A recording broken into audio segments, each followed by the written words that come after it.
മാവേലിക്കര ഭദ്രാസന പശ്ചിമ മേഖല യുവജന പ്രസ്ഥാനത്തിന്റെ വാർഷിക സമ്മേളനം ആനാരി സെന്റ് ജോൺസ് ഓർത്തഡോക്സ് ഇടവകയിൽ നടന്നു. ഫാദർ ലിനു തോമസ് അധ്യക്ഷത വഹിച്ച സമ്മേളനത്തിൽ വികാരി ഫാദർ ബിജി ജോൺ സ്വാഗതം ആശംസിച്ചു.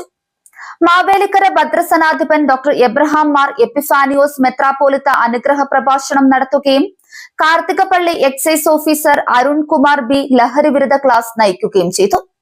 സമ്മേളനം ഉദ്ഘാടനം ചെയ്ത ആഭ്യന്തരമന്ത്രി രമേശ് ചെന്നിത്തല ലഹരി വിരുദ്ധ പോരാട്ടത്തിൽ ഓർത്തഡോക്സ് സഭ നൽകുന്ന പിന്തുണയെ പ്രശംസിച്ചു.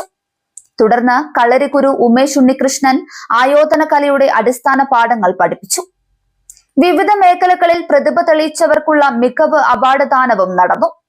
യോഗത്തിൽ ഭദ്രാസന vice president father Aji G Varghese, father T S Ninan, father Aji Oommen, father K K Varghese, father Alan S Mathew, father Job T Philip, father Sanju, advocate Biju K Varghese, Nipin Nallaveettil, Ebin Baby, Sabu Baby, Alan, Abraham P Koshy, Bibin Babu, Eby Varghese, Joel Jacob, Jinu Muttam, Bitha Alan എന്നിവർ ആശംസകൾ അറിയിച്ചു.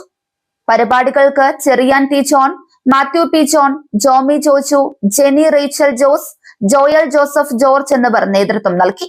മേഖലാ secretary അമൽ റന്നി വളക്കാലിൽ യോഗത്തിന് നന്ദി അറിയിച്ചു.